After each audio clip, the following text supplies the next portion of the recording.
Assalamualaikum warahmatullahi wabarakatuh. Selamat siang dan salam sejahtera untuk kita semua. Selamat datang kami ucapkan kepada pembicara dan peserta yang sudah bergabung.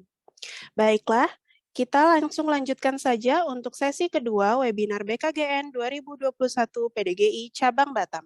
Sebelumnya, akan ada pemutaran video Unilever terlebih dahulu. Kami persilahkan. Gigi berlubang bisa memicu penyakit jantung. Hah? Masa? Di gigi berlubang parah, bakteri mulut dapat masuk ke tubuh dan timbulkan masalah serius. Sikat gigi dengan Pepsodent. Lawan bakteri, perbaiki lubang tak kasat mata, melindungi secara maksimal. Cegah gigi berlubang untuk hidup sehat. Baik, sebelum kita masuk ke materi pertama, kami dari panitia ingin mengingatkan kepada seluruh peserta webinar untuk dapat mengisi link presensi peserta yang kami bagikan di kolom chat. Sebagai absensi peserta sekaligus nanti akan ada pengundian door prize kehadiran. Selanjutnya, untuk sesi diskusi, jika dokter ingin bertanya, dokter bisa menggunakan fitur raise hand.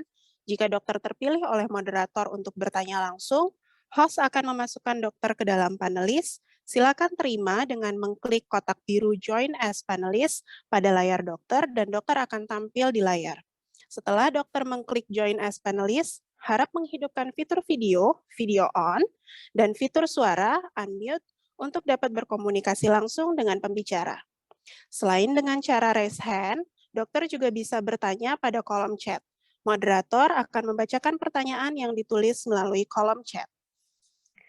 Baik, Dok. Untuk mempersingkat waktu, kita langsung lanjut saja ke materi pertama sesi kedua webinar kita kali ini, yang akan dibawakan oleh Dr. Gigi Dwi Pusparani, spesialis konservasi gigi, dengan judul Pertimbangan Perawatan Endodontik pada Pasien dengan Compromised Disease, dengan moderator Dr. Gigi Luffy Kristiani Mars. Sebelumnya, saya akan membacakan CV moderator.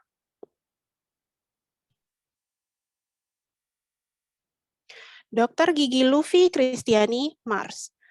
Lahir di Nganjuk 21 Mei 1980, beralamat di Sentral Sukajadi, Klaster Greenhouse 12A, Batam, Kepulauan Riau. Nomor handphone 0819 9085 1666. Dengan riwayat pendidikan, SD Negeri Petak 2, SMP Negeri 1 Nganjuk, SMUK Santa Luis 1 Surabaya, Pendidikan Dokter Gigi, Fakultas Kedokteran Gigi Universitas Airlangga, dan Magister Administrasi Rumah Sakit, Fakultas Kesehatan Masyarakat, Universitas Indonesia. Dengan riwayat pekerjaan, Rumah Sakit Awal Bros Batam, Rumah Sakit Kasa Medika, dan PTT di Halmahera Barat. Riwayat organisasi, Bendahara 2 PDGI Batam tahun 2011 sampai 2017, Seksi Ilmiah PDGI Batam tahun 2017 hingga sekarang, Ketua Staf Medis Gigi Rumah Sakit Awal Bros, anggota Komite Mutu Profesi Rumah Sakit Awal Bros Batam, Sekretaris Komite Pengendalian Resistensi Antibiotik Rumah Sakit Awal Bros Batam, dan anggota komite lain PPIRS Rumah Sakit Awal Bros Batam. Baik, acara selanjutnya akan kami serahkan kepada moderator. Silakan, Dok.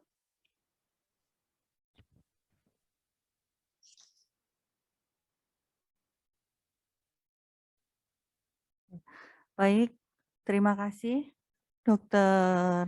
Utari. Selamat siang para sejawat sekalian yang berbahagia. Siang ini kita masuk ke sesi kedua webinar kita, webinar PDGI Cabang Batam dalam rangka BKGN tahun 2021. Pada sesi kedua ini kita akan isi dengan dua pemateri. Materi pertama akan disampaikan oleh Dr. Gigi Dwi Pusparani, spesialis konservasi gigi. Sebelum beliau menyampaikan materi dengan judul Pertimbangan Perawatan Endodontik pada Pasien dengan Compromised Disease, kami akan membacakan terlebih dahulu CV dari Dr. Gigi Rani.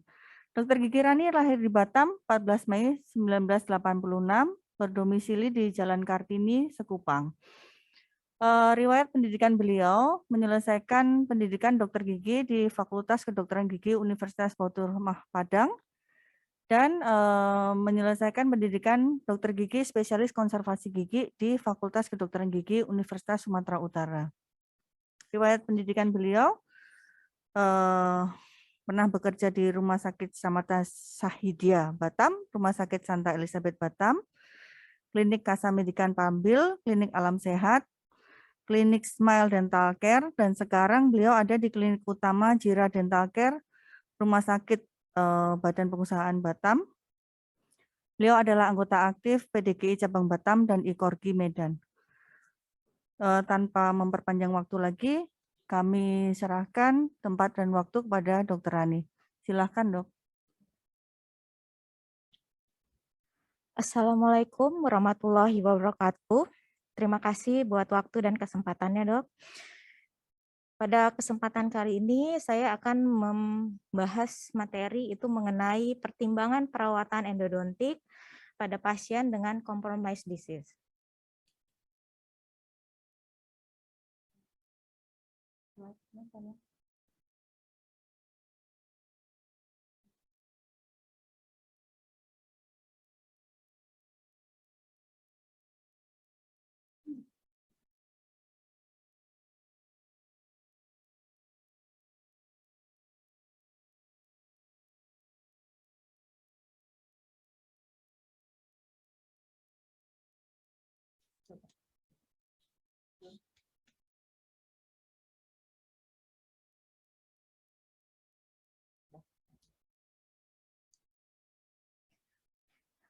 Baik, saya lanjutkan. Di sini kita membahas tentang hubungannya perawatan endodontik dengan pasien dengan kondisi compromised disease. Biasanya pasien datang ke klinik kita itu dengan tujuan dua. Jadi ada yang namanya untuk perawatan saraf, kemudian ada yang namanya untuk pencabutan. Di sini saya bercerita sedikit, biasanya pasien datang itu selalu ingin giginya dicabut. Nah, untuk kasus-kasus pasien dengan compromised disease, itu biasanya ada pertimbangannya. Jadi di sini timbullah satu statement, kalau masih bisa dipertahankan, kenapa harus dicabut? Khusus untuk pasien dengan compromised disease. Kemudian biasanya pasien datang ke klinik pasti dengan kondisi yang gigi yang udah sakit, gigi yang terinfeksi. Maka dentis atau kita, dokter gigi, biasanya menawarkan dua pilihan. Yang pertama, itu menyelamatkan gigi, tetap berada di dalam gigi dan bisa tetap berada di dalam mulut dan bisa difungsikan. Kemudian dengan pencabutan. Compromised disease di sini yang akan dibahas itu mengenai penyakit kardiovaskular. Yang umumnya biasa datang ke praktek kita sehari-hari itu pasien dengan kondisi hipertensi. Kemudian pasien dengan riwayat diabetes mellitus. Dua-dua ini merupakan pasien dengan ketergantungan obat. Jadi biasanya pasien datang dengan keluhan sakit gigi dan biasanya ingin dicabut, tapi kondisi keadaan keseluruhan tubuhnya belum normal. Jadi biasanya pasien akan disuruh pulang lagi sampai kondisi tubuhnya, kondisi keadaan sistemiknya membaik. Pilihannya yang kami tawarkan di sini sebagai endodontik yaitu kita melakukan root canal treatment. Di mana perawatan saraf ini ada beberapa manajemen yang kita lakukan. Pasien datang ke dokter gigi biasanya tidak pernah dengan tidak ada keluhan sakit. Jadi pertama yang datang ke klinik itu adalah manajemen pain atau kontrol pain. Menurut Asosiasi Amerika Endodontik, di sini ada kontrol pain itu ada 3. Biasanya kita menentukan dari adanya diagnosanya, kemudian dental treatment, kemudian dari obat-obatan. Di diagnosa, kita biasanya mengetahui pasien datang dengan kondisi misalnya pulpitis atau dengan periodontitis. Nah, biasanya kita mendiagnosanya dari hasil yang kita lihat di dalam kondisi klinis. Nah, dari kondisi yang diagnosa ini, biasanya kalau emang udah ada kelainan periodontal, biasanya pasien kontrol pain pertama datang itu dengan mengurangi tonjol giginya atau yang kita biasa kenal dengan occlusal adjustment. Kemudian dental treatment. Dental treatment di sini perawatan gigi yang dilakukan adalah biasanya kita membuka saluran akar terbesar. Di mana saluran akar terbesar ini biasanya kita lakukan yang pertama awalnya kita lakukan pulpektomi. Setelah pulpektomi tidak berhasil, kemudian dilanjutkan dengan pertama pulpo, kemudian pulpek. Di mana endodontik ini menawarkan gigi tetap bisa bertahan di dalam rongga mulut dan dapat difungsikan. Kemudian plusnya kita mendapatkan hasil estetika yang baik sehingga pasien tetap bisa menggunakan giginya dan bisa difungsikan dengan baik.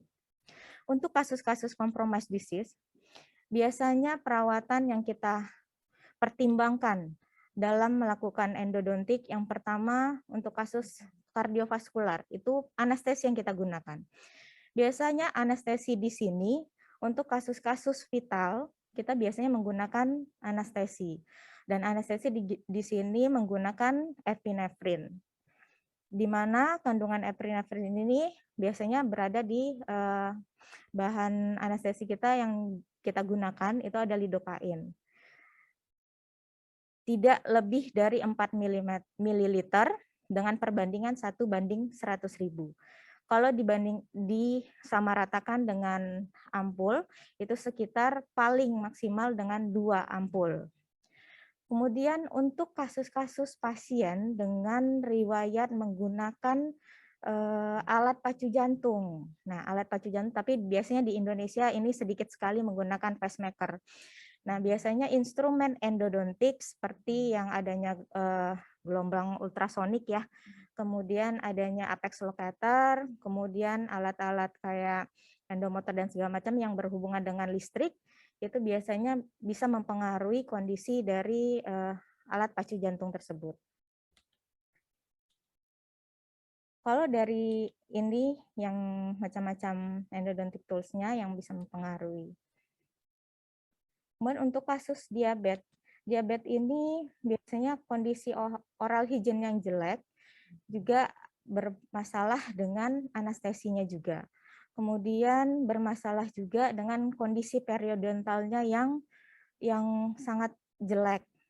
Jadi dia biasanya kalau kita melakukan endodontik untuk pasien-pasien diabetes mellitus itu kita berkendala pada saat healingnya kondisi lesi dari pasien. Tapi biasanya dengan perawatan endodontik yang adekuat, biasanya sejauh ini akan menghasilkan perawatan perawatan saluran akar yang bagus. Di sini saya ada kasus mengenai pasien dengan kardiovaskular. Kebetulan di sini pasien dengan riwayat penggunaan pacemaker. Nah, kasus ini kebetulan pasiennya juga pasien geriatrik. Jadi pasien yang memiliki status sosial tinggi, pasien pengen dilakukan perawatan giginya yang biar bisa tampil lebih baik lagi. Kemudian kita menawarkan dengan tidak dicabut. Jadi dia udah datang beberapa dokter, kemudian menyarankan udah Pak dicabut saja. Cuman kondisi pasien dengan sistemik begini, beliau tidak melanjutkan untuk dilakukan pencabutan. Akhirnya beliau memilih untuk dilakukan perawatan saraf, akhirnya dilakukan pembuatan gigi palsu. Di sini kalau dari segi SOP untuk perawatan endodontik sendiri, semuanya di sini normal, sama, perawatannya sama. Cuman ada pemilihan case-case tertentu atau menggunakan alat-alat tertentu seperti anestesi yang saya bilang tadi, karena di sini rata-rata giginya vital. Kemudian, nah ini akhirnya kondisi giginya bagus, pasien udah bisa senyum kembali. Jadi pilihan perawatan endodontik di sini ini mengembalikan fungsi, mengembalikan estetik, kemudian pasien bisa percaya diri kembali sehingga pilihan pencabutan gigi itu sudah menjadi nomor sekian. Untuk pasien diabetes, Kalau dulunya pasien diabetes ini cenderung pada ini dok, pada usia-usia yang tua. Nah, pada kasus ini unik sekali. Pada kasus ini pasiennya justru masih muda sekali, umur 28 tahun. Tapi dia memiliki riwayat diabetes tipe 1. Jadi dia ketergantungan insulin. Jadi masih muda sekali dan emang habis badannya. Keluhannya dia datang ini, dia hanya mengeluhkan adanya pembesaran pada gusinya. Gusinya melebar, yang kita bilang biasanya gingival enlargement. Kemudian beberapa hari selanjutnya dia mengatakan giginya goyang. Awalnya dari 1 gigi, akhirnya menjadi 5 gigi. Akhirnya kita pasanglah namanya splinting. Nah ini biasanya mobility yang timbul pada kasus ini disebabkan karena diabetes pada pasien ini yang belum terkontrol. Nah, kemudian akhirnya kita memilih untuk dilakukan inisial. Jadi initiated treatment untuk endonya. Kenapa kita melakukan itu? Sebenarnya gigi vital tidak ada keluhan, semuanya bagus. Cuma karena adanya kerusakan jaringan, adanya lesi, kemudian akhirnya kita memilih untuk dilakukanlah endodontik yang tujuannya untuk menjadikan jaringannya bisa sehat. Biasanya endodontik ini kan berhubungan dengan jaringan periodontal ya dok.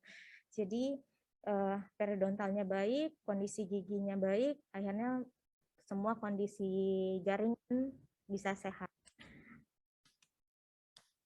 Nah, ini hasilnya setelah kita lakukan endonya. Oke. Jadi kesimpulannya, di sini saya bercerita sedikit tentang terapi endodontik itu. Intinya kan sebenarnya ada yang kita biasanya kenal dengan cleaning, shaping, and obturation ya dok ya. Nah, di sini kita juga menggunakan cairan-cairan irigasi yang toksik gitu kan. Untuk kasus-kasus dengan kondisi sistemik itu juga bisa mempengaruhi kondisi jaringan, terutama untuk pasien-pasien yang diabetes ya dok. Karena kan biasanya yang dikenain itu jaringan periodontalnya yang tidak adekuat gitu.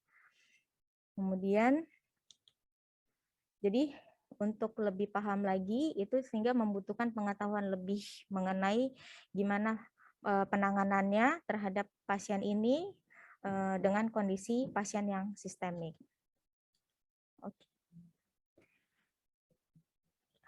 Oke. Jadi sampai ada jangan sampai lah dengan adanya kita sakit ini dia mencederai hari-hari kita. Kemudian karena kualitas hidup itu bermakna akan membuat hidup lebih berkualitas. Jadi intinya endodontik ini sebagai pilihan dok. Pilihan agar gigi itu masih bisa dipertahankan dan bisa difungsikan kembali. Jadi untuk pasien-pasien yang emang kontraindikasi untuk dilakukan pencabutan, biasanya dengan endodontik kita bisa mempertahankan walaupun kalau kita bilang 2 sampai 15 tahun ke depan gigi masih bisa berada di dalam rongga mulut. Sekian materi dari saya. Assalamualaikum warahmatullahi wabarakatuh. Terima kasih Dokter Rani paparannya. Memang betul dok, mempertahankan gigi meningkatkan kualitas hidup. Betul dok. Setuju saya. Dokter, sejawat sekalian yang berbahagia, sesi diskusi sementara kita taruh di akhir ya dok. Setelah nanti kita mendengarkan paparan materi yang kedua dari Dokter Gigi Airina, spesialis perio dok. Dokter Airina, apakah sudah bergabung dengan kita? Sudah dok. Oke. Selamat siang dok, apa kabar Singapura, mendung? Selamat siang dok, iya hujan. Dok, kita masuk ke materi kedua, sesi kedua ya dok. Dengan pembicara Dokter Gigi Airina, spesialis perio. Sebelum beliau menyampaikan materi, saya akan bacakan CV beliau terlebih dulu. Materi beliau yang nanti akan disampaikan adalah judulnya diabetes mellitus dan hipertensi. Apa yang bisa terjadi di jaringan periodontal? Kira-kira apa ya dok ya? Oke, kita bacakan dulu CV dari Dr. Gigi Airina ya, Dok. Dr. Gigi Airina sekarang berdomisili di Singapura, menempuh pendidikan dokter giginya di Universitas Trisakti, lulus tahun 2008, dan pendidikan dokter gigi spesialis periodontia di Universitas Indonesia. Beliau sekarang bekerja di Rumah Sakit Awal Bros Batam dari 2016 sampai sekarang. Aktif di anggota PDGI dan anggota di Indonesian Society of Periodontology. Sekian CV dari moderator. Dr. Airin, apakah sudah siap? Waktu dan tempat kami persilahkan, Dok.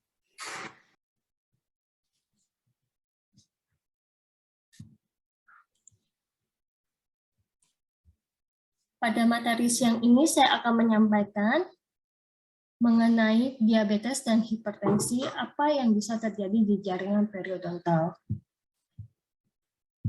Seperti yang kita ketahui, penyakit periodontal adalah infeksi pada jaringan pendukung gigi seperti gingiva, cementum, ligamen periodontal, dan tulang alveolar. Periodontitis terjadi ketika peradangan dari gingiva menyebar masuk ke jaringan pendukung di bawahnya, sehingga menyebabkan terjadinya pocket periodontal dan kehilangan tulang alveolar.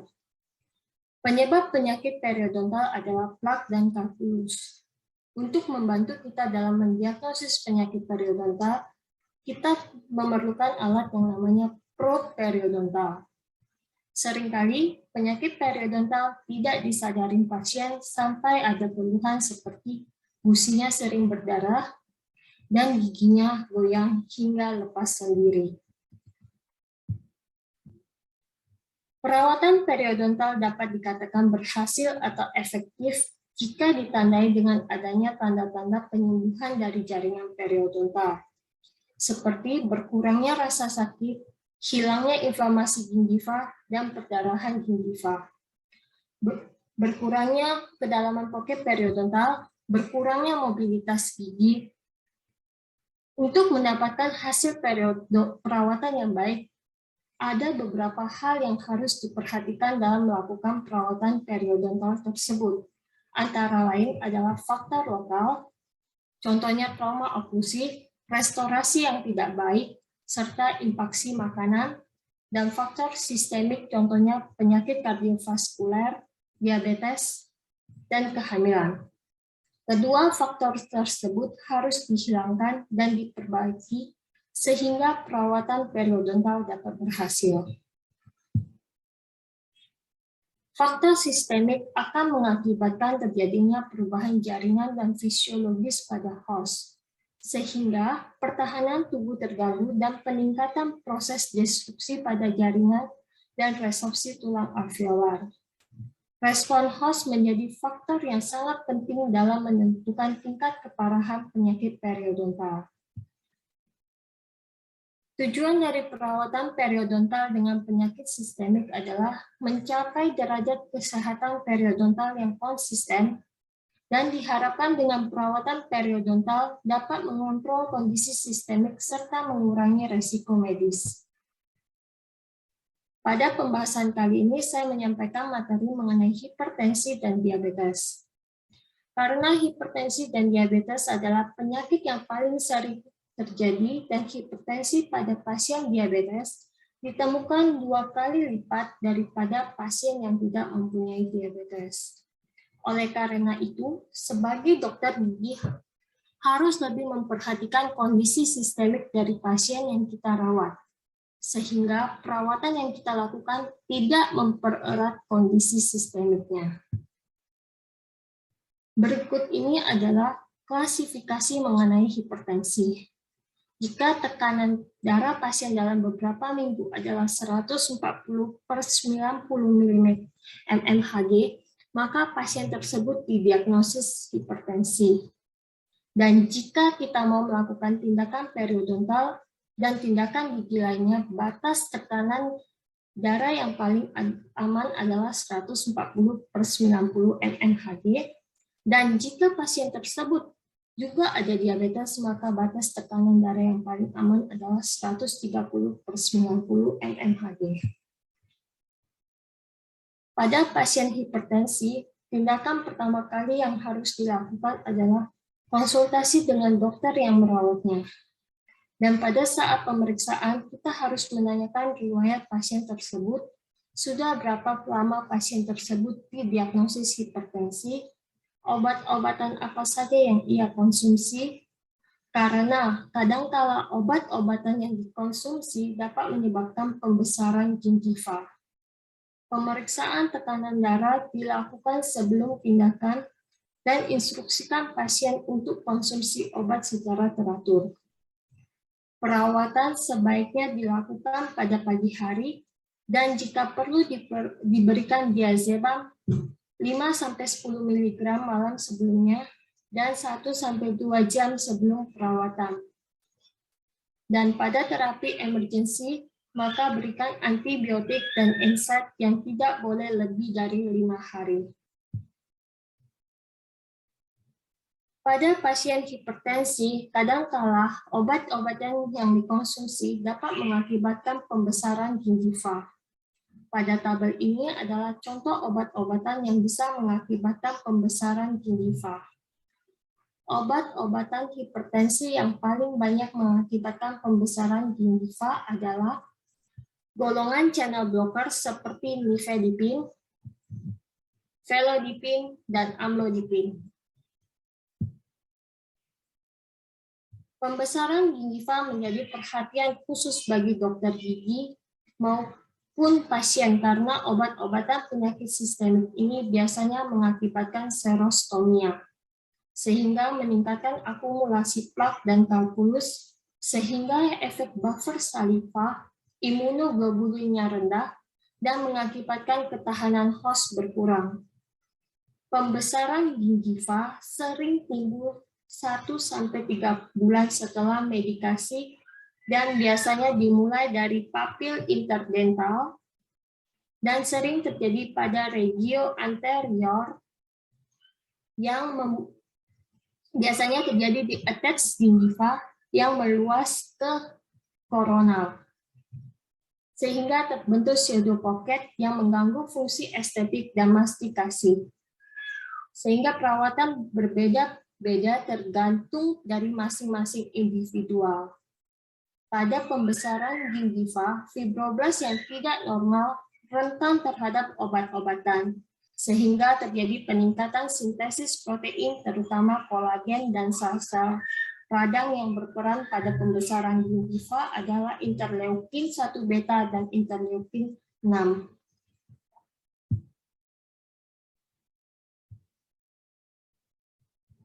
Dalam melakukan perawatan pada pasien yang mengkonsumsi obat-obatan, kita bisa lihat dari ada tidaknya pembesaran gingiva. Jika tidak ada pembesaran gingiva, maka kita cukup lakukan perawatan oral hygiene supaya tetap baik. Dan jika ada pembesaran gingiva, maka yang terlebih dahulu kita lakukan adalah dental health education, scaling, dan root planning, lalu berikan obat kumur chlorhexidine, dan lakukan rujukan ke dokter spesialis penyakit dalam untuk penggantian obat hipertensinya. Penggantian obat biasanya dilakukan setelah 1-8 minggu setelah dilakukan scaling root planning. Lalu pasien dievaluasi 3-6 bulan kemudian. Jika pada pemeriksaan tidak ditemukan pembesaran, maka kita lakukan oral hygiene, tetapi jika masih ada pembesaran, maka kita harus lakukan pembedahan. Untuk tindakan pembedahan ada 2 macam, yaitu gingivektomi. Gingivektomi dilakukan jika gigi yang terlibat kurang atau sama dengan 6, dan tidak ada kehilangan tulang maupun tidak ada attachment loss. Sedangkan yang kedua adalah bedah flap periodontal. Bedah flap periodontal dilakukan jika lebih dari 6 gigi dan sudah ada kehilangan tulang. Ini adalah contoh kasus pertama, di mana pembesaran gingiva disebabkan karena pemakaian obat hipertensi golongan channel blocker, yaitu nifedipine, dan oral hygiene pasien yang buruk. Dan pada pemakaian obat nifedipine, paling banyak ditemukan pembesaran gingiva.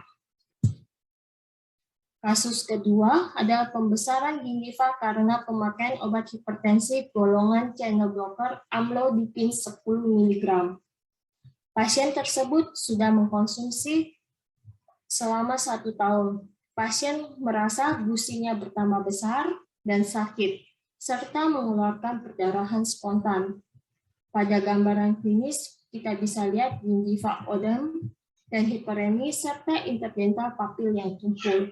Pada pemeriksaan klinis, pocket periodontal rata-rata adalah 4-12 mili. Lalu yang pertama kali dilakukan adalah dental health education, scaling root planning, lalu rujuk ke dokter penyakit dalam untuk mengganti obat hipertensi amlodipine. Dan untuk peradangannya diberi antibiotik metronidazole serta obat kumur chlorhexidine. Amlodipine diganti dengan poiverbal, dan pada kunjungan berikutnya dilakukan scaling root planning kembali dan terjadi penurunan pocket periodontal yang dapat dilihat pada gambar sebelah kiri. Ini adalah foto kontrol setelah 6 bulan di mana tidak ada lagi pembesaran gingiva. Selanjutnya akan dibahas mengenai penyakit sistemik yang terbanyak selain hipertensi adalah diabetes mellitus. Seperti yang kita ketahui bahwa diabetes mellitus merupakan penyakit yang disebabkan berkurangnya fungsi sel beta Langerhans dalam pankreas yang menyebabkan tingginya kadar glukosa darah dan adanya ekspresi gula dalam urin. Pada tabel ini menunjukkan perbedaan antara diabetes tipe 1 dan diabetes tipe 2. Diabetes tipe 1 biasanya disebabkan oleh kerusakan sel beta pankreas yang mengakibatkan tidak adanya insulin untuk menurunkan kadar glukosa darah. Dan tipe ini tidak stabil dan sulit untuk dikontrol, dapat menyebabkan ketosis dan koma. Sedangkan pada diabetes tipe 2 biasanya terjadi pada pasien obesitas dan dapat dikontrol dengan diet, olahraga, dan minum obat oral hipoglikemik.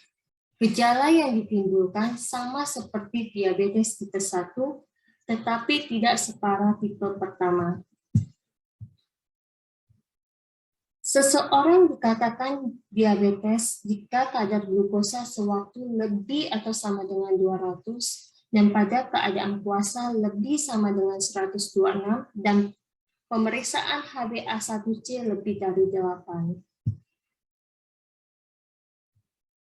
Secara klinis, pasien dengan diabetes mellitus terkontrol memiliki respon jaringan periodontal yang sama dengan pasien yang tidak memiliki diabetes mellitus. Pada pasien dengan diabetes mellitus yang tidak terkontrol memiliki resiko lebih besar untuk mengalami periodontitis yang parah dibandingkan dengan yang terkontrol ataupun pasien tanpa diabetes mellitus. Pada gambaran radiografis di sini dapat dilihat bahwa kehilangan tulang baik vertikal maupun horizontal itu sudah tinggal sepertiga apikal gigi, dan pada proses kehilangan tulang pada pasien diabetes itu sangat cepat. Gambaran klinis pada pasien diabetes bisa dilihat dari dua gambar ini yang ditandai dengan banyaknya kalkulus, gingiva, odem, dan hiperemi, kehilangan perlekatan, interdental papil yang tumpul, dan resesi gingiva, serta kehilangan gigi dan banyaknya gigi yang goyang. Pada pasien dengan diabetes yang tidak terkontrol akan mengalami penurunan mekanisme pertahanan tubuh dan lebih rentan terhadap infeksi. Selain terjadinya gingivitis dan periodontitis yang Biasanya juga ditandai dengan resiko karies tinggi, chelosis, dan serostomia. Pada pasien diabetes, selain yang sudah disebutkan, gambaran klinis yang paling sering terjadi adalah abses periodontal dan seringkali multiple abses. Pada keadaan ini, seringkali kita sebagai dokter gigi mengalami kesulitan dalam menentukan diagnosis. Apakah ini abses periodontal atau abses periapikal? Pada abses periodontal, biasanya giginya masih vital. Adanya pocket periodontal, pembengkakan meliputi jaringan gingiva, rasa sakit yang tidak tajam dan lokal. Jika dilakukan perkusi bisa sakit dan bisa juga tidak. Pada slide berikutnya akan menjelaskan perbedaan dengan abses periapikal. Pada abses periapikal biasanya ada karies atau restorasi di gigi tersebut. Dan jika dilakukan tes vitalitas pulpa, biasanya sudah non-vital. Pembengkakan sering pada daerah apex dan ditandai dengan rasa yang sakit yang hebat dan sensitif terhadap perkusi. Pada kasus ini adalah pasien pria baru berumur 22 tahun dan didiagnosis dengan diabetes tipe 1. Dapat dilihat di sini oral hygiene pasien yang buruk, adanya perdarahan spontan pada gingiva, adanya kalkulus dan kehilangan perlekatan serta resesi gingiva di beberapa gigi, odem serta hiperemi gingiva. Kasus kedua, pasien berumur 42 tahun didiagnosis diabetes mellitus tipe 2. Dan pada gambaran radiografis terlihat semua gigi mengalami kehilangan tulang baik horizontal maupun vertikal hingga sepertiga apikal.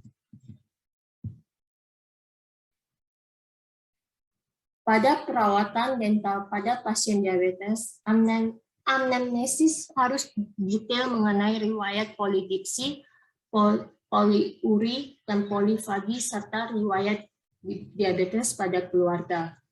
Pada pemeriksaan dental pada pasien diabetes, kita perlu kerjasama dengan spesialis penyakit dalam untuk mengontrol kadar glukosa pasien.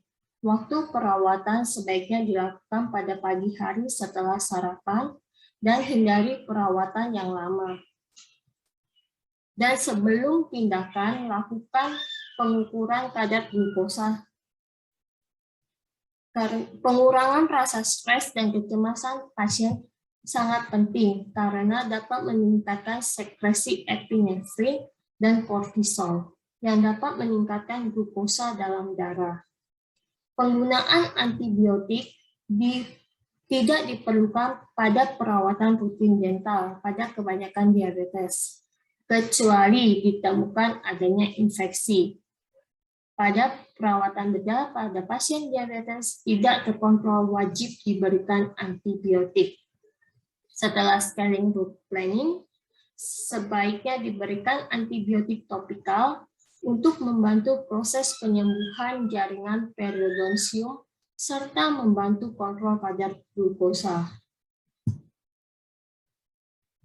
Di sini dijelaskan hubungan antara diabetes dan periodontitis, di mana diabetes mellitus mempengaruhi respon jaringan periodontium, dan pada diabetes progresivitas penyakit periodontal biasanya 2-3 kali lebih besar daripada yang tanpa diabetes, dan pada diabetes yang tidak terkontrol lebih rentan terjadinya infeksi periodontal.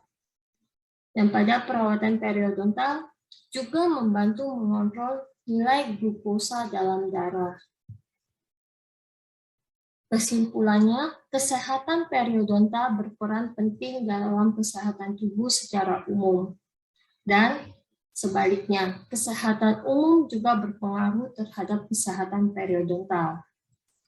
Perawatan pembesaran gingiva karena pemakaian obat-obatan golongan kalsium channel blocker lebih ditujukan pada penggantian obat dan kontrol efektif faktor peradangan lokal seperti plak dan kalkulus.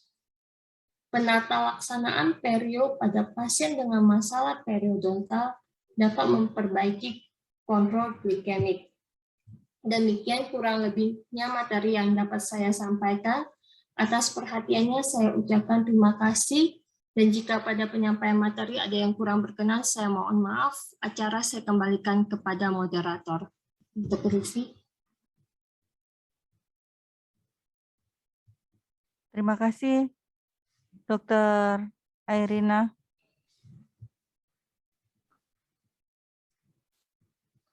Baik, Dok. Kita buka sesi diskusi ya, Dok. Iya, Dok. Baik. Ada beberapa pertanyaan nih. Banyak, Dok. Loh, kan banyak. Oke. Pertanyaan pertama, Dok, dari Dokter Gigi Prita. SBY ini maksudnya Surabaya mungkin ya? Iya. Mohon izin, Dok, untuk pasien diabetes mellitus dengan gigi goyang lebih baik dilakukan splinting saja.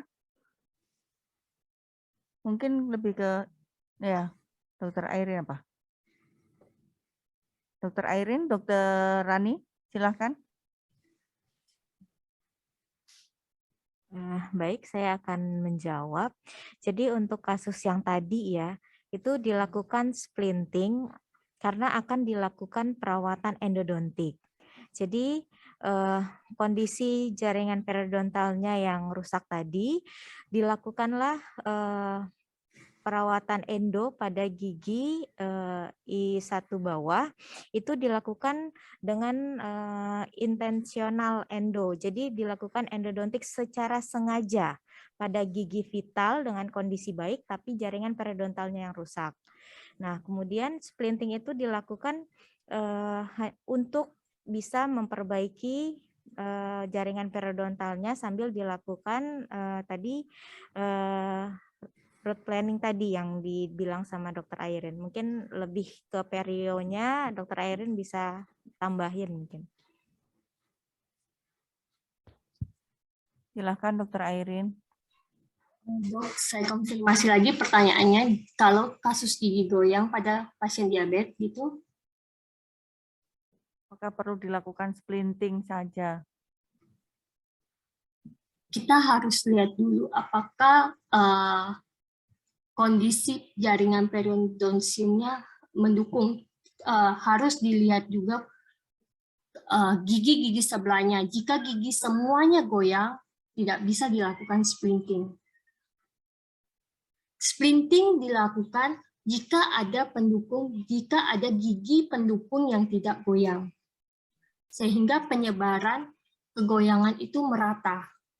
Jika semuanya gigi-gigi pada pasien diabetes biasanya kebanyakan sudah goyang. Dan jika kita maksakan splinting, kalau tidak ada pendukung yang sehat, maka akan memperparah keadaan gigi tersebut. Demikian yang saya sampaikan. Oke, terima kasih, Dok. Ini ada pertanyaan lagi dari Dokter Gigi Anissa Nur Amala. Izin bertanya, Dok, apakah perawatan endodontik bisa dilakukan untuk pasien wanita hamil, penggunaan obat devitalisasi, anestesi lokal, dan lain-lain dalam prosedur endodontik amankah dilakukan untuk wanita hamil? Silakan mungkin Dokter Rani. Baik, untuk wanita hamil itu bisa dilakukan dengan perawatan endodontik. Tapi biasanya itu pada trimester kedua. Jadi tidak ada yang namanya halangan untuk dilakukan perawatan endodontik. Di sini mungkin pertanyaannya dengan menggunakan anestesi lokal. Jadi ada kondisi pertimbangan yang tadi saya ceritakan di awal, itu penggunaan anestesi dengan kadar yang aman untuk pasien-pasien dengan ada kondisi yang tidak biasa seperti ibu hamil tadi. Jadi maksimal penggunaan biasanya kan untuk kasus endodontik itu tidak menggunakan banyak anestesi lokal gitu. Jadi palingan hanya sedikit saja. Jadi nggak ada masalah sih untuk dilakukan endodontik. Terima kasih. Baik dok, kayaknya ini pertanyaannya selang-seling, nggak apa-apa ya dok ya. Pasien izin bertanya dok, ini dari Dr. Gigi Oktaviani, Batam. Izin bertanya apabila terdapat pasien dalam keadaan sedang hamil, ini banyak yang pertanyaan hamil ya dok ya, perio hamil, konservasi gigi hamil, ini kayaknya lagi musim. Terdapat epulis gravidarum dok. Kira-kira apa tata laksana yang harus dilakukan sebagai GP? Bolehkah dilakukan pembedahan atau kauter? Terima kasih. Ya, oke, terima kasih atas pertanyaannya. Kita kembali lagi harus melihat kehamilan itu pada semester berapa. Setahu saya, tindakan gigi yang paling aman untuk pasien hamil jika dilakukan pada semester kedua kehamilan.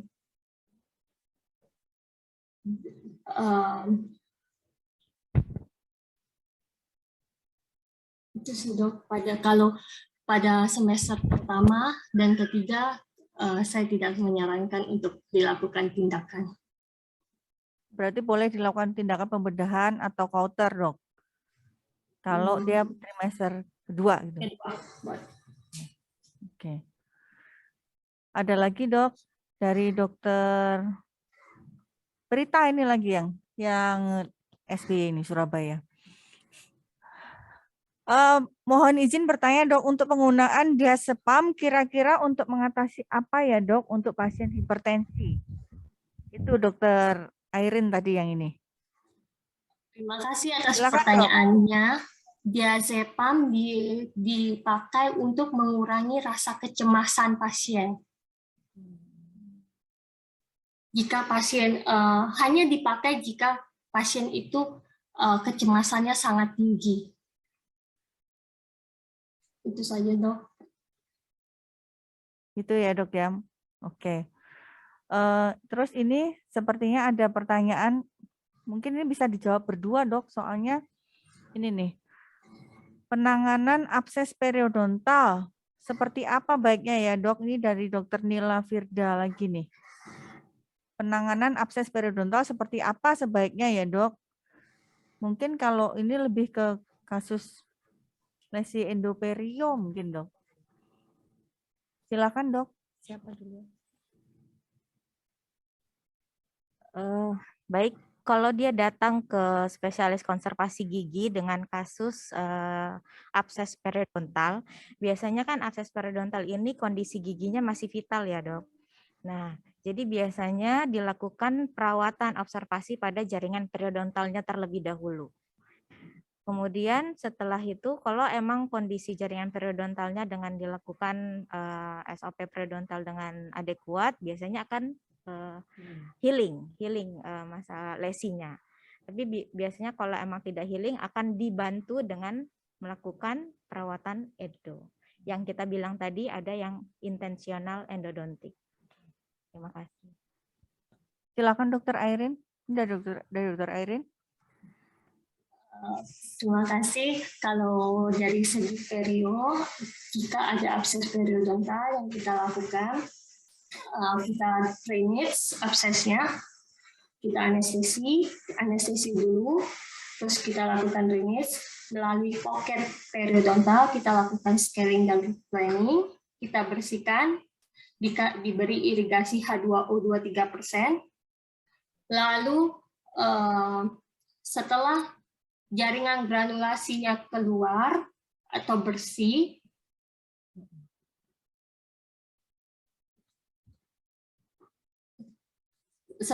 setelah di drainage, dibersihkan, dan diberi obat antibiotik topikal seperti metronidazole gel, dan dilihat lagi, harus dicek apakah penyebab dari abses periodontal tersebut.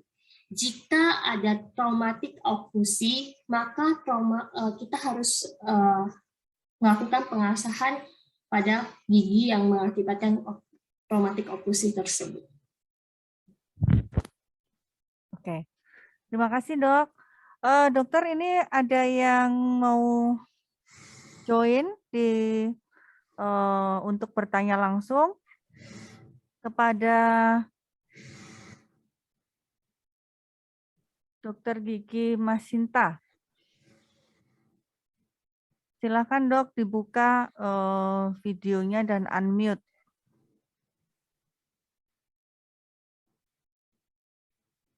Mana dia?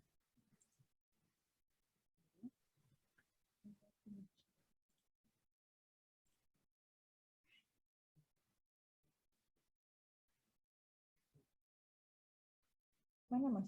Belum, Mas?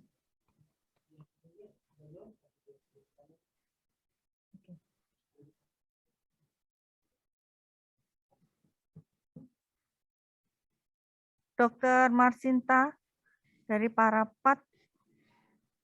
Silakan, Dok.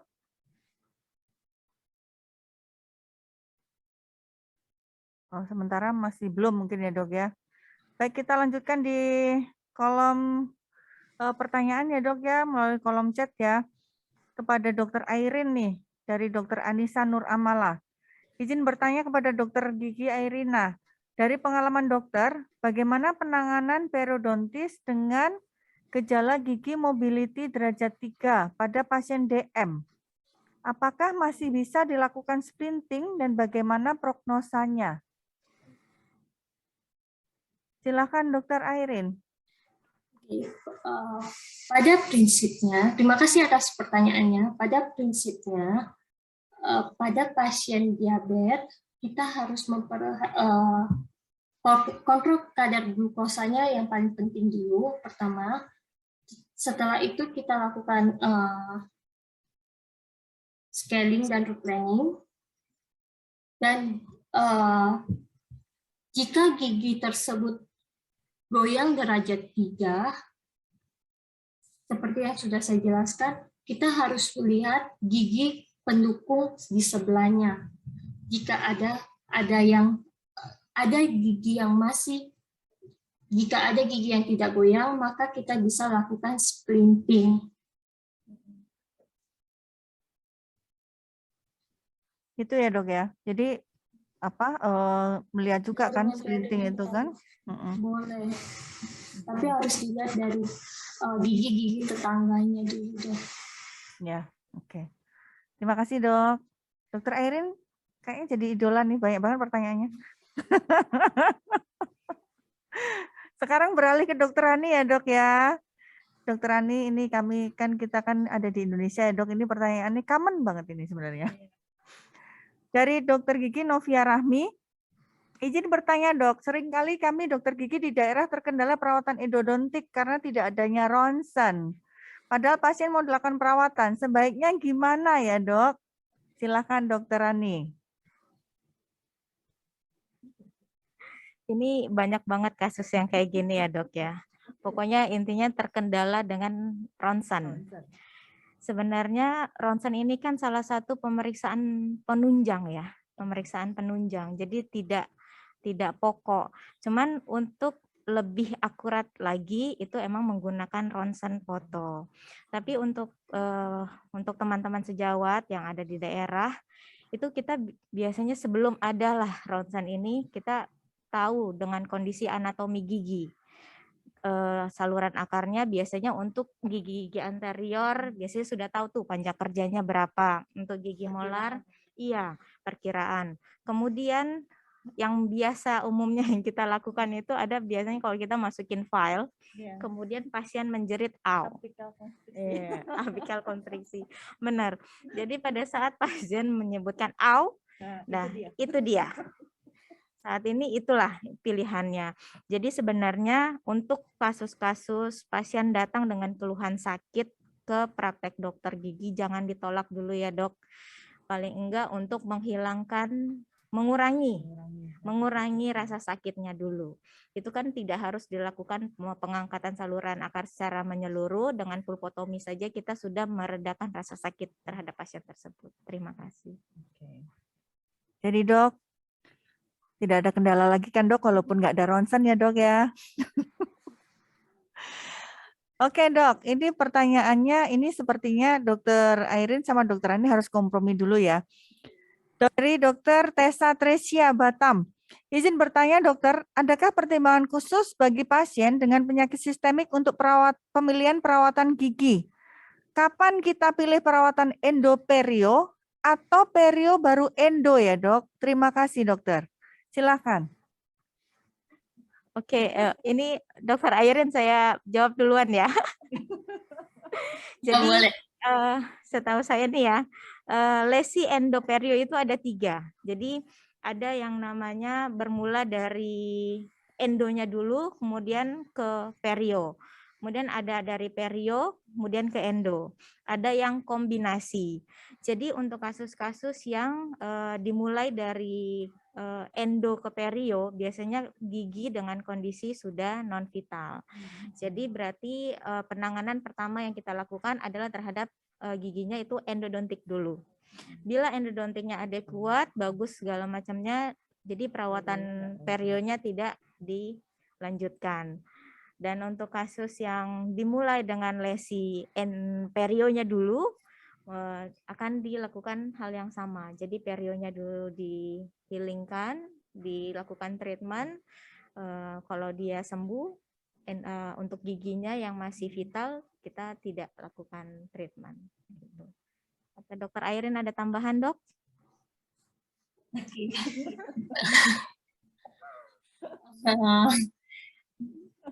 Biasanya lesi endoperio, biasanya kebanyakan kan giginya sudah non vital.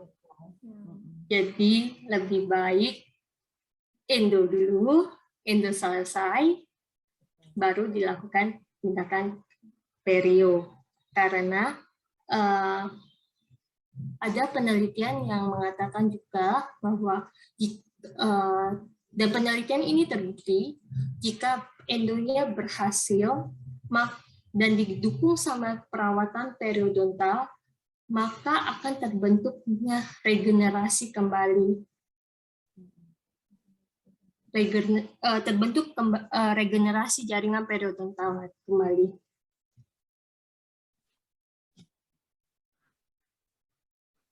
Dok, ini saya izin bertanya ya dok ya, moderator bertanya ya dok ya. Sayang kan dokter Airin jauh-jauh nggak ditanyain kan sama moderator. Dokter, saya ada pasien, kebetulan pasien saya sendiri saya dapat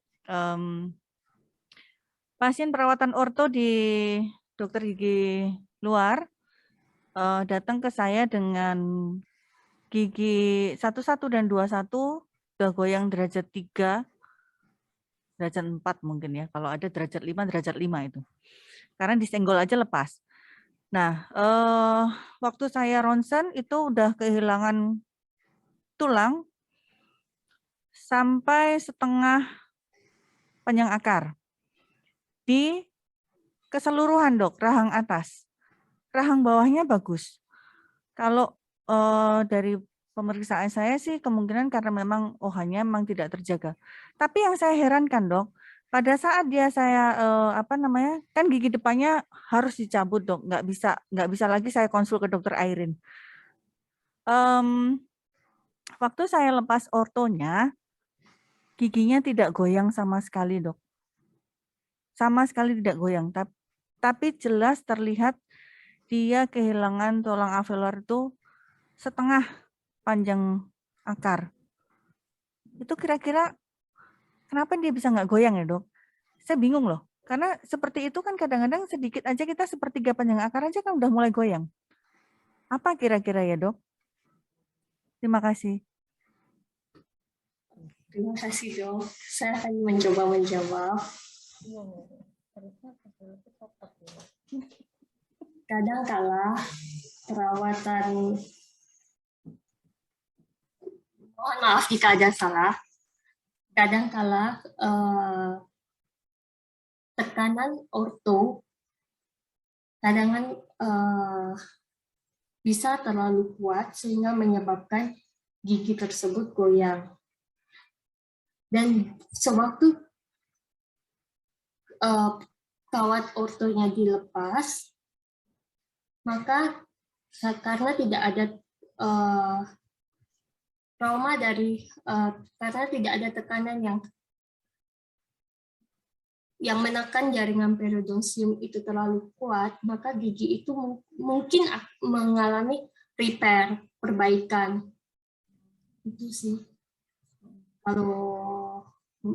kalau pendapat saya. Padahal dia kehilangan setengah loh, Dok, dari alveolarnya tuh. Berarti cukup kuat itu apikalnya memegang gitu ya, Dok? Kira-kira begitu. Saya sendiri juga bingung soalnya.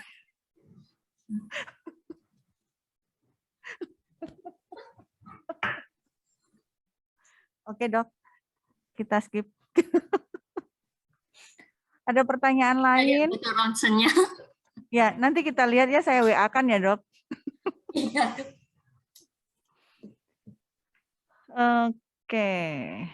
Pertanyaan lain ada lagi, Dok. Ini izin bertanya untuk Dr. Airin.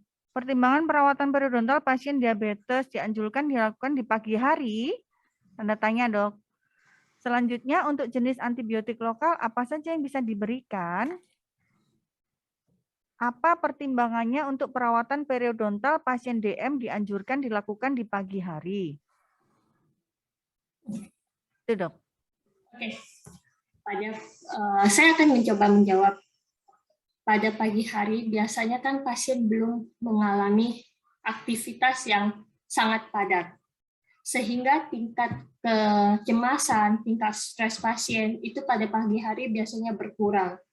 Karena dengan tingkat kecemasan dan stresnya yang jika kita melakukannya pada siang hari, biasanya kan sudah bermacam-macam aktivitas, sehingga tingkat kecemasannya ini akan memacu hormon kortisol yang dapat meningkatkan kadar glukosa darah. Jadi dianjurkan lebih baik pada pagi hari, sehingga terutama setelah pasien sarapan, sehingga kadar glukosa darahnya tuh masih stabil. Itu sih pendapat saya. Oh, oke, Dok. Jadi itu pertimbangannya ya, Dok? Karena kalau pada siang hari biasanya pasien sudah melakukan aktivitas sehingga memacu hormon epinefrin dan kortisol, sehingga kedua hormon ini dapat meningkatkan kadar glukosa darah. Oke. Terima kasih, Dok. Sama-sama. Belum capek ya, Dokter Airin ya? Masih banyak pertanyaannya. Dokter Airin lagi nih dari Dokter Iza Syahidah. Izin bertanya, Dok, tadi kan dijelaskan bahwa tidak bisa dilakukan splinting apabila seluruh gigi goyang pada pasien DM. Jadi, Dok, perawatan apa yang perlu dilakukan untuk menangani gigi goyang tersebut? Silakan, Dok. Mungkin jadi pada gigi goyang tersebut ya kita yang pertama, pada pasien diabetes kita harus mengontrol kadar glukosanya. Jika kadar glukosa itu terkontrol, dengan otomatis jaringan periodontiumnya juga mengalami perbaikan. Sehingga kalau jaringan periodontium mengalami perbaikan, setidaknya akan berkurang kegoyangan tersebut. Dan kita juga perlu lihat apakah ada oklusi traumatik dari gigi tersebut. Jika ada, maka kita lakukan pengasahan sedikit, sehingga akan mengurangi trauma terhadap gigi yang goyang, sambil menunggu jaringan periodontium itu membaik. Itu saja sih, Dok. Baik, Dok. Dokter masih mau menjawab pertanyaan? Masih banyak, Dok? Oke. Ya, boleh. Kalau saya bisa jawab. Dari Dokter Gigi Pristi Dinda. Mohon izin bertanya, Dok. Untuk pasien dengan riwayat penyakit jantung dan telah melakukan pemasangan ring, apakah aman untuk dilakukan perawatan scaling elektrik, Dok? Terima kasih.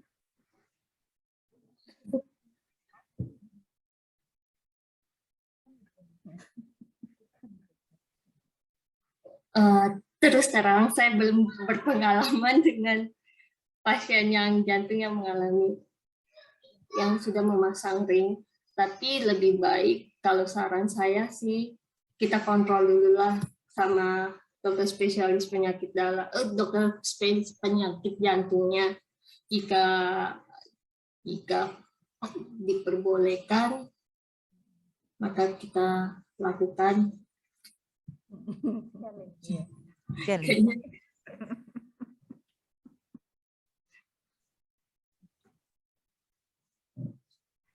Gitu ya, Dok. Jadi lebih aman dikonsul dulu kan ya? konsul dulu aja karena saya terus terang saya belum berpengalaman dengan ini, mohon maaf aja. Oke, Dok. Dokter ada yang mau ditambahkan lagi?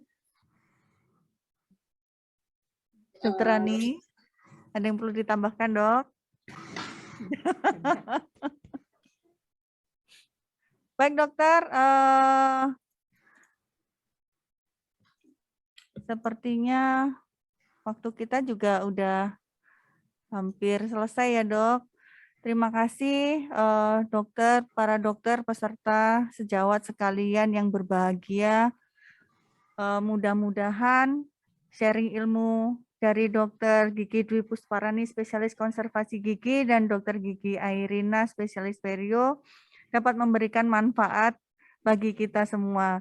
Dokter, terima kasih. Dokter Rani, Dokter Airina, terima kasih sudah mau merupakan kebanggaan buat kami, dokter sekalian mau berkontribusi dalam acara webinar PDGI Cabang Batam dalam rangka BKGN tahun 2021. Terima kasih dokter. Waktu dan tempat kami kembalikan kepada MC.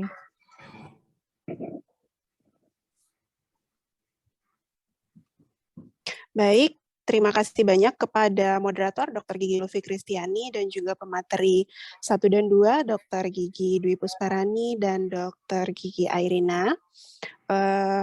Maka berakhirlah materi kita pertama dan kedua. Untuk selanjutnya kita lanjut ke acara selanjutnya, pemberian piagam penghargaan kepada pemateri 1 dan 2 yang akan diserahkan oleh Dr. Gigi Fauzi, dan untuk Dr. Gigi Airina akan diwakilkan oleh moderator Dr. Gigi Lutfi Kristiani. Kami persilakan untuk Dr. Gigi Fauzi dan Dr. Gigi Dwi Pusparani untuk mengambil tempat.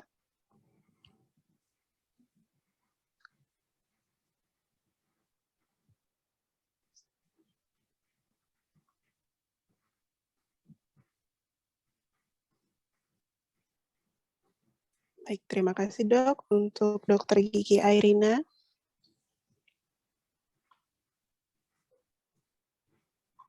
Terima kasih dok. Sama-sama dok. Terima kasih Dr. Lutfi. Baik, sejawat sekalian, acara selanjutnya adalah pengumuman pemenang Lomba Dental Foto Kontes dan Lomba Video Edukasi BKGN 2021 PDGI Cabang Batam yang sudah kita laksanakan dari minggu kemarin ya dok. Pengumumannya akan dibawakan oleh Dr. Gigi Fauzi dan Dr. Gigi Abdul Rashid. Untuk Dr. Fauzi dan Dr. Abdul Rashid kami persilakan dok.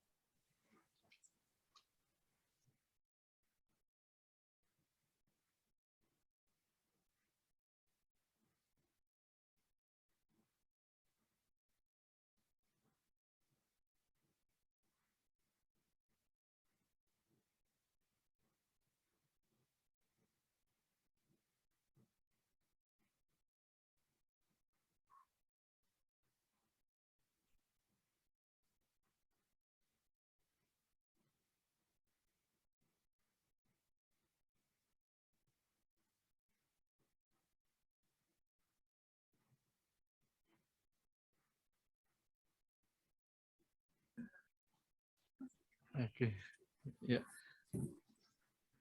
Oke, terima kasih kami ucapkan kepada MC.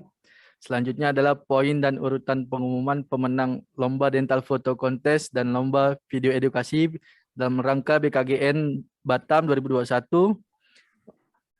Nah, sebelum kita mulai, Melayu biasanya ciri khasnya dengan pantun ya, rekan-rekan sejawat sekalian.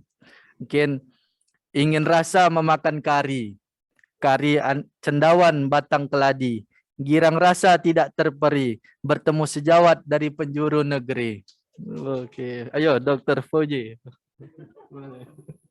Teman sejawat yang kami hormati, dalam rangkaian kegiatan BGN 2021, PDGI Cabang Batam telah mengadakan Lomba Dental Photo Contest dan Lomba Video Edukasi. Sebelumnya, kami ucapkan terima kasih dan apresiasi yang setinggi-tingginya buat teman sejawat sekalian yang telah berpartisipasi ya dalam kegiatan lomba kali ini. Dental Photo Contest diikuti oleh 13 peserta dan lomba video edukasi oleh 9 peserta. Panitia memberikan penilaian atas beberapa kriteria seperti yang pertama, kesesuaian isi dengan tema, kemudian yang kedua, kreativitas, dan yang ketiga, edukatif dan inspirasi.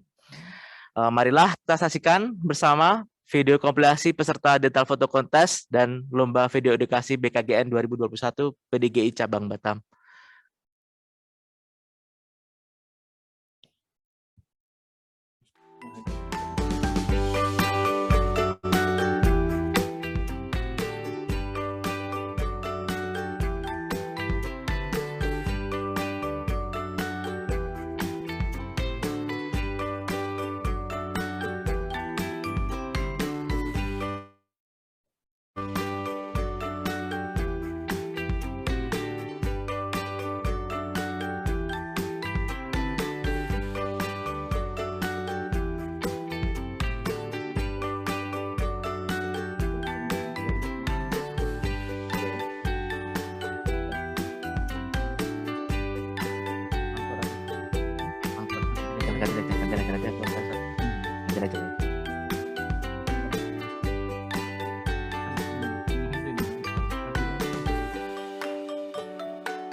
Terima kasih. Demikianlah kompilasi foto dan video seluruh peserta. Sebenarnya ini semua bagus-bagus ya, Dr. Rashid ya. Kalau kita kasih hadiah semua namanya bukan lomba ya kan? Karena ini lomba jadi harus ada pemenangnya. Untuk pemenang Dental Photo Contest BKGN 2021 PDGI Cabang Batam adalah pemenang kedua. Pemenang kedua dulu kita Oke, umumkan. pemenang kedua Dr. Gigi Liza Wulandari. Oke.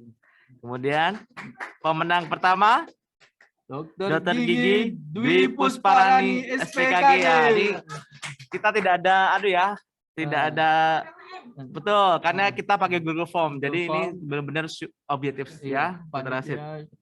Juri tidak bisa diganggu gugat. Selanjutnya pemenang lomba video edukasi BKGN 2021 PDGI Cabang Batam. Pemenang kedua adalah Dr. Gigi Purnama Agustin MKes.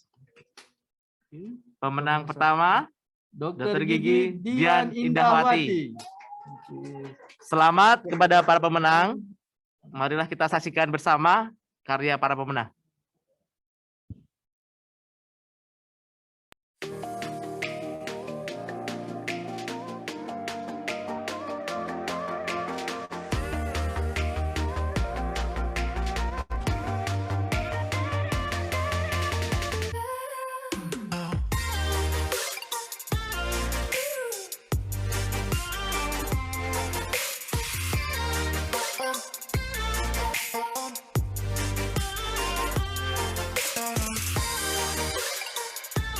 Adik-adik, ingin tahu agar gigi dan mulutmu sehat? Tante kasih tahu ya. Tapi Tante tidak sendiri loh. Tante ditemani oleh si Anton, si harimau. Hai Ton. Ton, Tante dengar kemarin kamu ke dokter gigi ya? Coba ceritakan ke teman-teman di rumah. apa saja nasihat yang diberikan oleh dokter gigi kemarin? Ayo, kasih tahu ke teman-teman.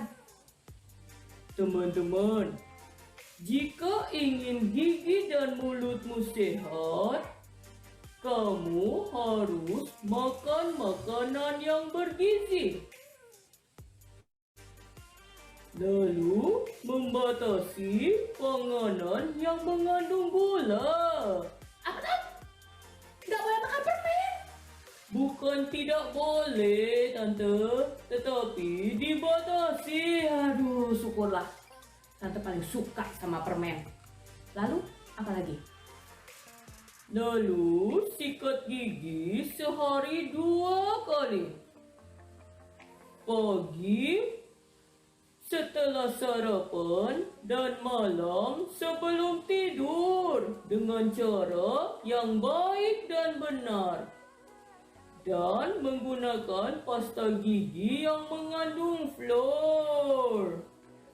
Dan setiap 6 bulan sekali, pergi ke dokter gigi agar seluruh rongga mulut kita dicek.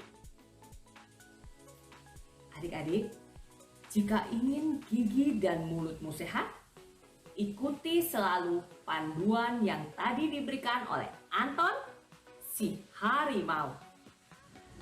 Karena jika gigi dan mulutmu sehat, tubuhmu pasti kuat. Sampai jumpa lagi di lain kesempatan. Bye-bye semua, dadah. Bye-bye semua, bye-bye.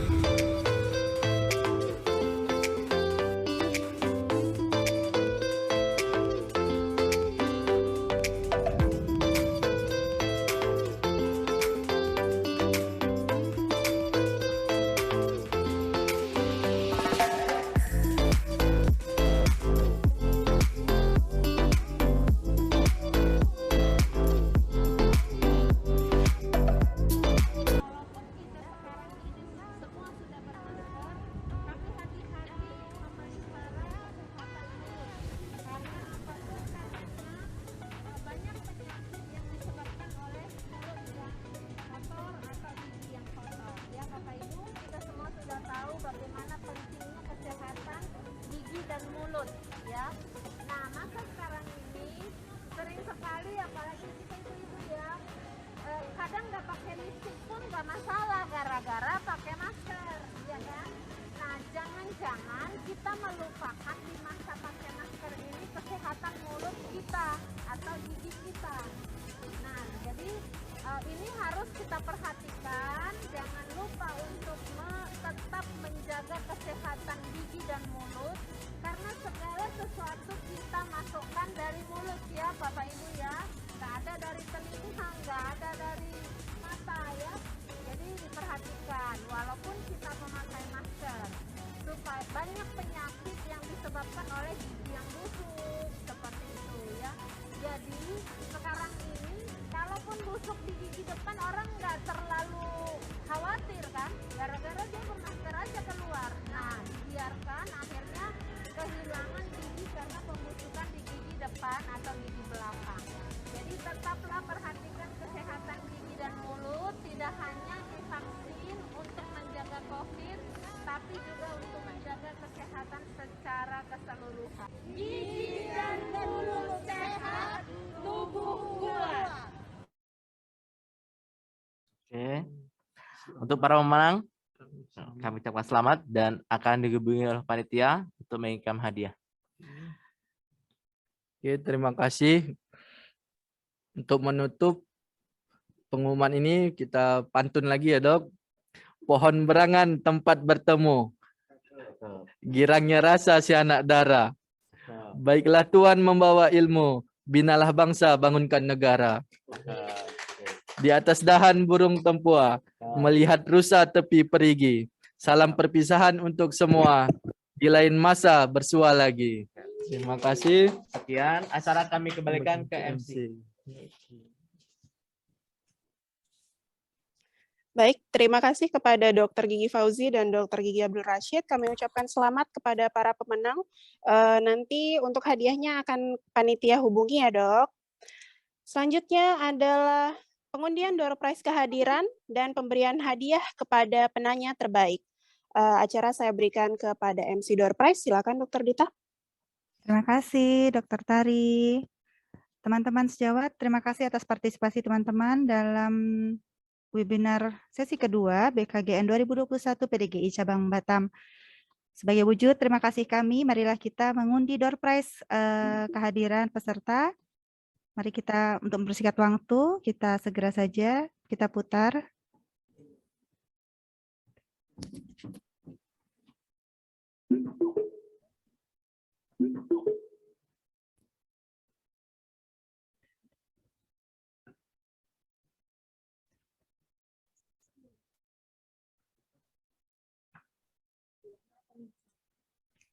Mari kita putar ya, Dok ya.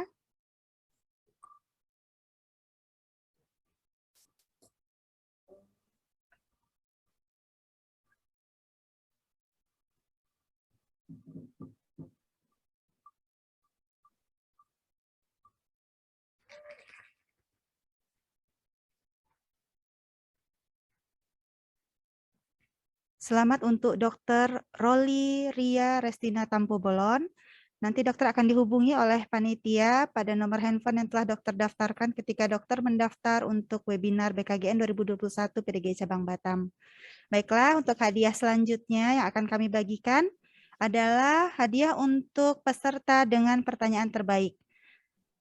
Setelah melalui sesi diskusi yang cukup seru tadi ya, Dok ya, kami sudah memilih di antara para peserta yang bertanya, peserta dengan pertanyaan terbaik pada sesi 2 BKGN 2000 webinar sesi 2 BKGN 2021 PDGI Cabang Batam adalah Dr. Gigi Tessa Tresia.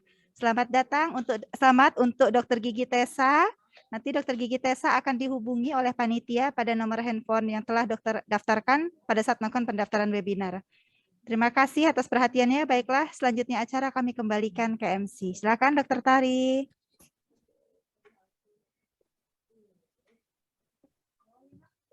Baik, terima kasih Dr. Gigi Dita. Baik rekan sejawat sekalian, maka dengan begitu, maka berakhir pula lah rangkaian kegiatan webinar BKGN 2021 PDGI Cabang Batam. Sekali lagi kami ingatkan kepada peserta untuk dapat mengisi link post-test webinar sesi 2 yang linknya akan kami bagikan di kolom chat. Batas akhir pengumpulan post-test adalah hari ini, hari Minggu 21 November 2021 pukul 23.59 malam ini ya, Dok.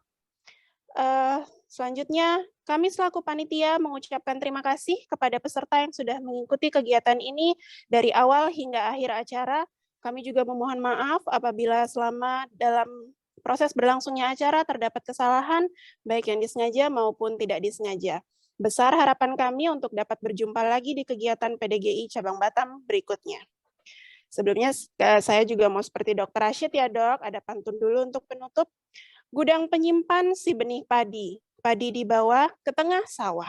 Semoga kita bertemu lagi. Salam penutup jadi pemisah. Wassalamualaikum warahmatullahi wabarakatuh.